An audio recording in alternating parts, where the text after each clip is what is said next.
This is the Speaking of Writers podcast. I'm Steve Richards. This is the podcast that brings you conversations with today's most compelling voices in literature, history, and culture. Today, we're joined by renowned historian Mark Edward Lender, professor emeritus of history at Kean University and co-author alongside James Kirby Martin of the new and deeply revealing book, War Without Mercy, Liberty or Death in the American Revolution. This groundbreaking work challenges America's founding myth, shining a stark light on the often brutal, personal, and locally driven violence of the Revolutionary War. Drawing on vivid primary sources and decades of research, Lender reframes the Revolution not as a storybook tale of noble patriotism, but as a struggle marked by ferocity, fear, and existential stakes. I'm happy to have Mark Edward Lender join me here on the Speaking of Writers podcast. Mark, welcome. Thank you, Steve, and I appreciate the invite. I'm glad to be here. Before we dive into some of the themes here, what inspired you and James Kirby Martin to write War Without Mercy at this moment in time? At this moment in time, that was fortuitous. This book had been planned for a long, long time, and actually, had it not been for COVID, it would have been out perhaps 2 years earlier. Right now, of course, it syncs with the 250th anniversary. It syncs with the release of the Ken Burns documentary. I'm glad that the timing has worked out. I think it accents what we've tried to do in the book, and I hope the book complements what's going on in inquiries into the origins of the revolution elsewhere. But it was a project that derived from a paper we gave jointly a long time ago, 10 years ago, I guess. We tried to explore not the fact that the war was violent. We know that. A lot of historians have gone into that, particularly in the South. But it occurred to us to take a look at what happened in the South, where the war, I think most historians have agreed, was particularly brutal, and take a look at other theaters as well. And what we found was revealing that the war, particularly at the local level, and I hope over the course of our conversation we can go back to why the local level is so important. But at the local level, New Jersey, Pennsylvania, New York, Connecticut also had this kind of really intense conflict between Indians and whites, between patriots and loyalists, where it was a no holds bar contest. And what we decided to do was not only look at what happened, but try to explain why. Why did it get so violent? And that's the crux of our book. And in that initial paper, we took some stabs at it.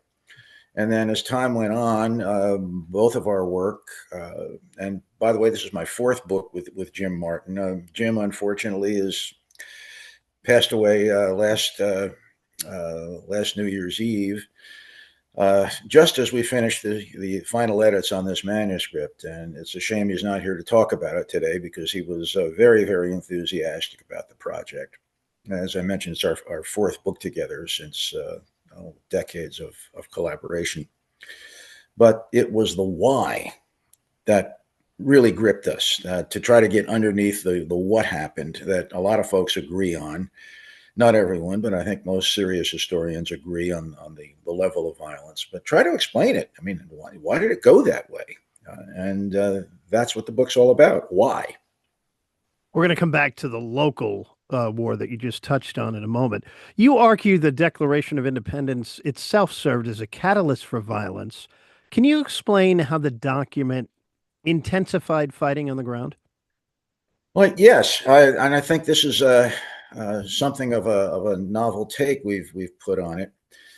The revolution cast the patriots as rebels, and from the British point of view, as treasonous rebels. And rebels had a somewhat problematic existence under the so-called rules of civilized warfare, just and bellow, fighting justly. But with the Declaration, patriots were then able to say that we are now an independent nation, an independent political entity, and the loyalists are now the rebels. And it's the loyalists who no longer have the protections of the rules of civilized warfare. And you look at individuals like John Adams and some of the other members of Congress who simply said, we're not the rebels, they're the rebels. And we have got to, well, as one of them put it, clip their wings. And it was Adams who specifically said that with the Declaration, I mean, once you have that declaration announcing that we are an independent political entity, we can go after these guys for treason. And treason has a very, very hard time under the law. So the Declaration really cleared the way for this new political independent entity, the United States, or what became the United States, to go after the internal enemy, the Tory, the loyalist. What misconceptions do Americans today have about how quickly the rhetoric of liberty or death turned into brutal existential conflict? Well, I don't know that most Americans have really considered the question at all. It became brutal pretty much from the beginning. We've got to put one thing on the table. It was the patriots who started it. I mean, they were the revolutionaries. You can't pin this on the loyalists because they were fine with the empire, or if they had problems with the empire, they were not problems to the extent that they were willing to rebel against it. By the way, most loyalists consider themselves patriots as well. They were patriots on behalf of their loyalty to the crown. They simply believed the other side was wrong. I guess we can talk about that a little bit later too. But you've got a situation in which, if you're going to have a revolution, someone's got to start it. And it was the revolutionaries who did. And the way you do that is to make sure that your enemies cannot be in a position to mount a viable counter-revolution.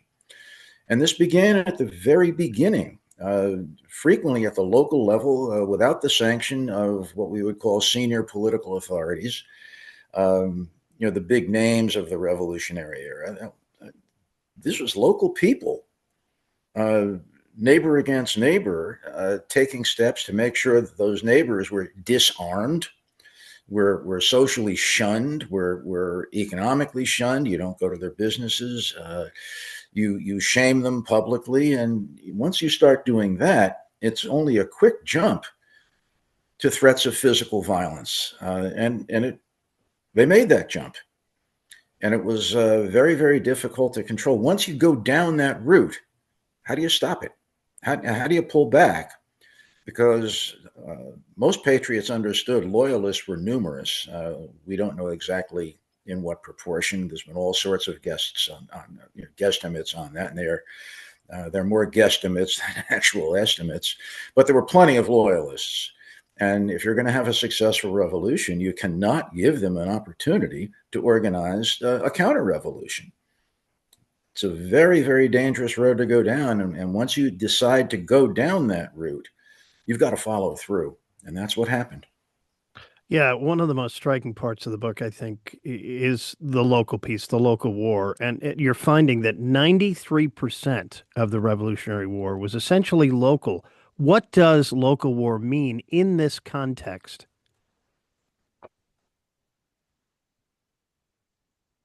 If you're looking at the war from the highest levels of political and military authority, you're talking about members of the Continental Congress, governors of the rebellious states, senior Continental Army commanders, even senior militia commanders. When you had viable military structure, when you had viable political structure, those in authority could keep a lid on violence. There was one historian has called the rules of civilized warfare, and we have an entire chapter on what that meant, how to constrain the worst excesses of military violence. Um, and one historian called that almost canonical. I mean, just this is what senior leadership believed. And there's no question that you had senior political leaders, senior military leaders who wanted to limit the worst of. Look, war is terrible anyway. But if you get into the killing of prisoners, when you get into the murder of civilians, the sacking of public property for purposes of plunder rather than military objectives, I mean, this is the kind of thing that the Enlightenment writers who formulated the ideas of fighting justly, just and bello in Latin. This is the kind of thing they wanted to codify and try to implement as I sort of bridle at the term civilized warfare, but this was the effort to limit the excesses of military violence. But what if you were at a local level and you didn't have effective political authority? What if you didn't have senior military leadership that held these values? What if you had to fight by your own rules at the local level and you honestly believe that your opponents were out to get you in the worst sense of the term, that your very existence was in question, your physical existence, your cultural existence? What are the rules then? Well, maybe there aren't any rules. And at the local level, where most of the war was fought, you can look at the big battles and you can tick them off.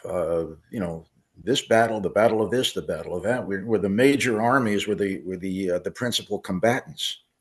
But in these thousands of local actions, frequently taking place far from the major armies, either the British or American armies, you didn't have that kind of restraint. You didn't have that kind of senior authority to rein in military violence that was often very, very personal.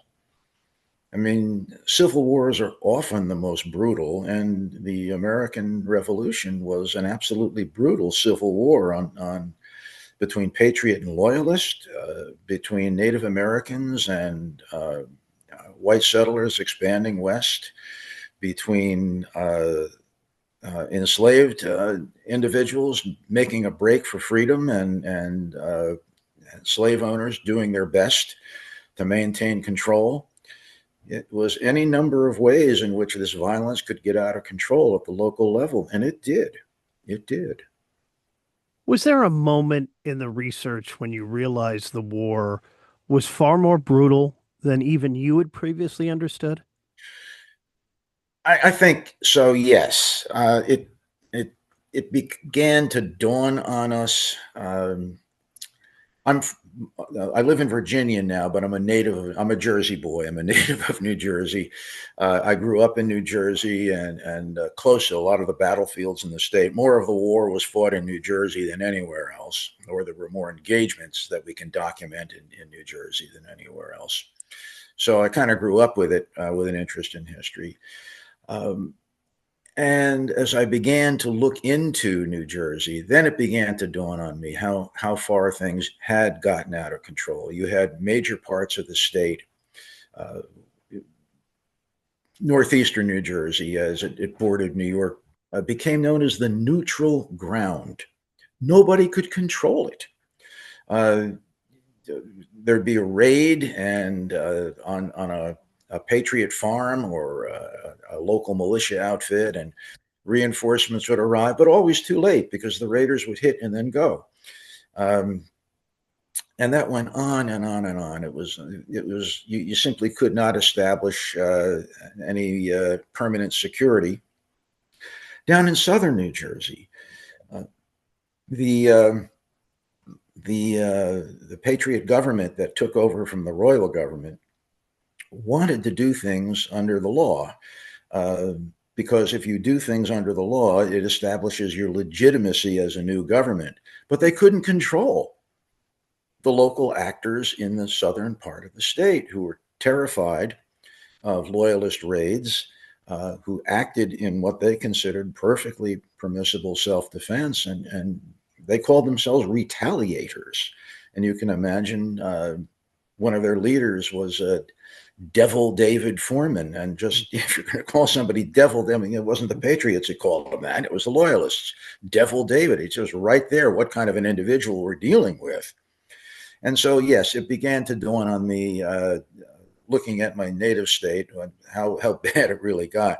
Jim Martin did an earlier essay on the New York frontier and what the level or how things spiral out of control there, which has formed the basis of a chapter in the book.